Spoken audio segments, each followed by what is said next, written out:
Yo, this is Mr. O.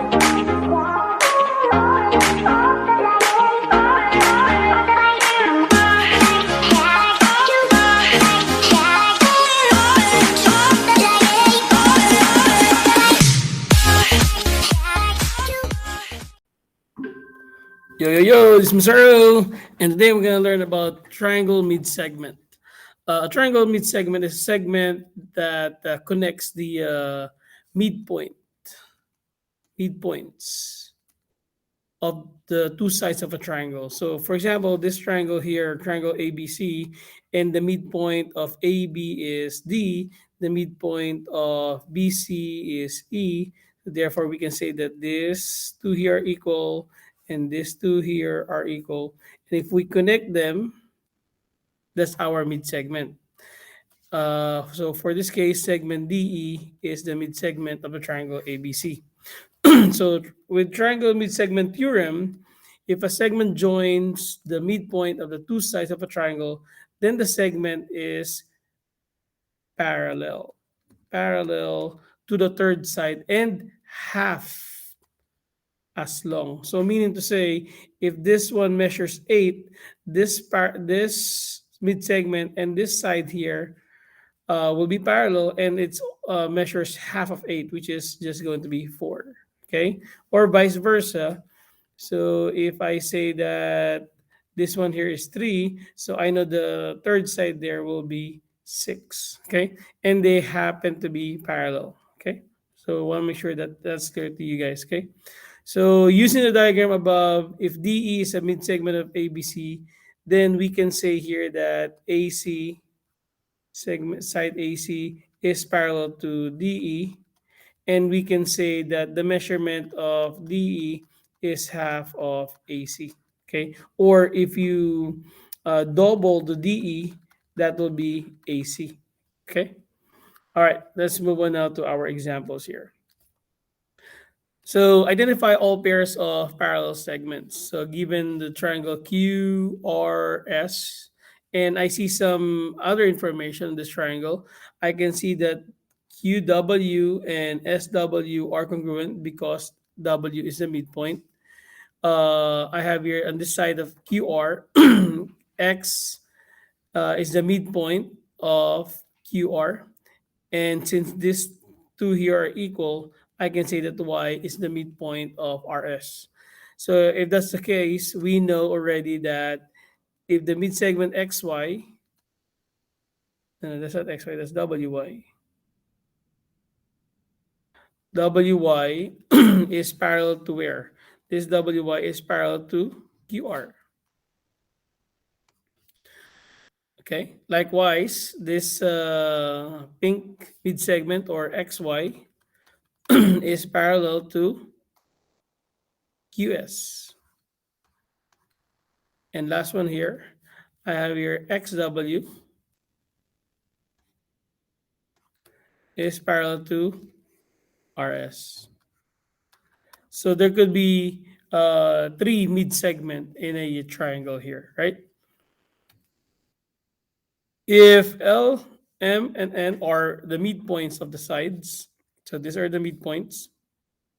So we can tell that these two here are equal, these two here are equal, and this are equal.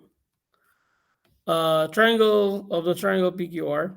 PR is 46. So this one here is 46. PQ is 40. So this is PQ. And LN is 17 here. Okay. Let's try to work it out from the figure. Okay.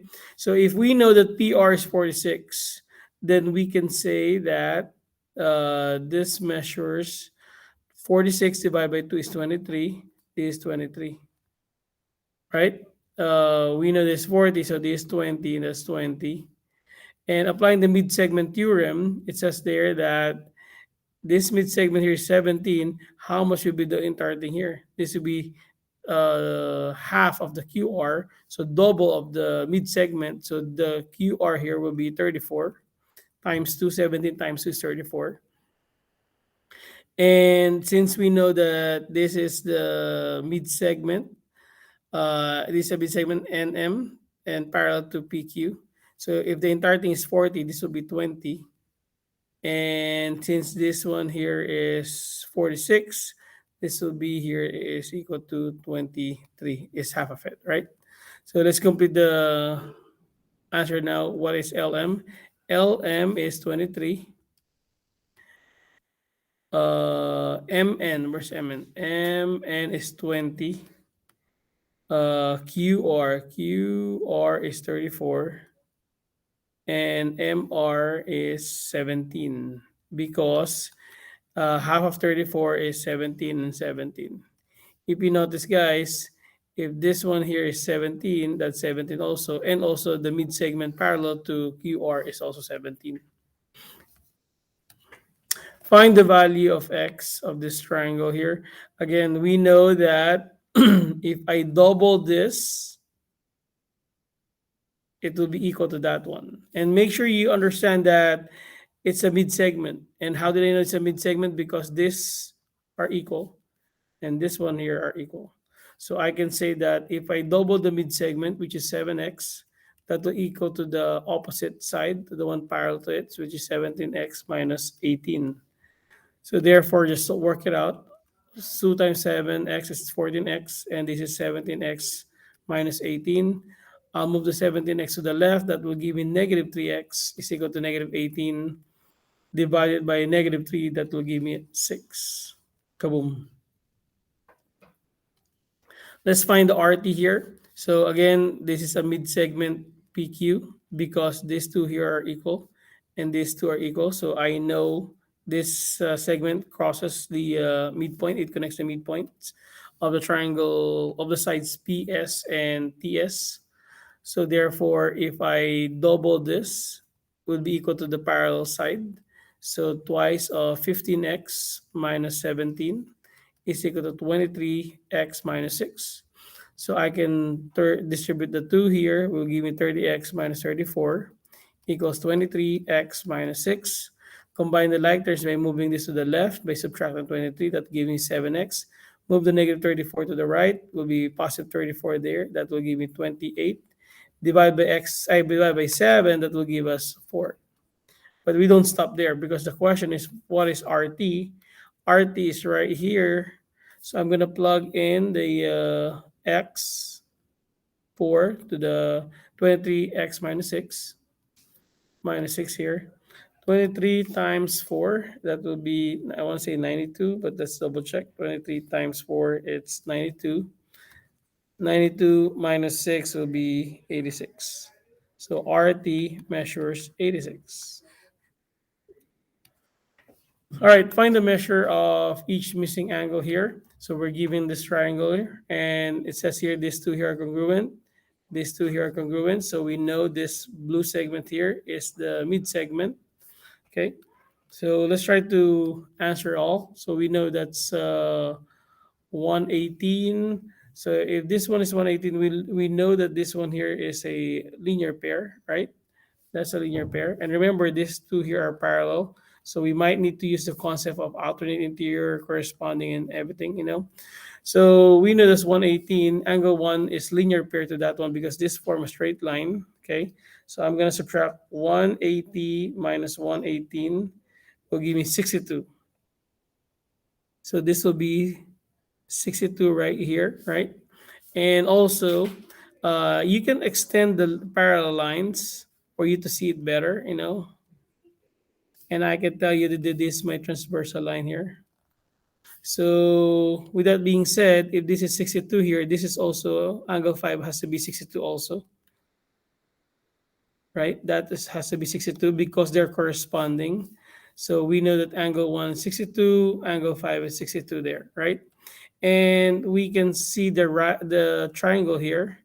Remember, a triangle has equal to 180. So if I have a 95 and 62 there, 95 plus 62 is 157. Subtracted from 180 will give me this much is equal to 23. So angle 2 is 23 there. And we know they're linear pair here. So if that's 23 here, this is 23. So 180 minus 23 will give us 157. So angles 3 is 157. And we know that it's a parallel line. So this angle here and that one are corresponding angles. So we know angle 4 is also 23. All right, let's do this next example. Find the measurement of angle CBF. CBF here, okay? So we know that this is a mid-segment because these two here are equal. Those also are equal, so it passes the midpoint of each side of the triangle.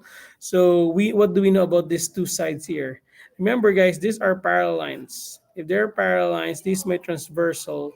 We know that these angles are corresponding.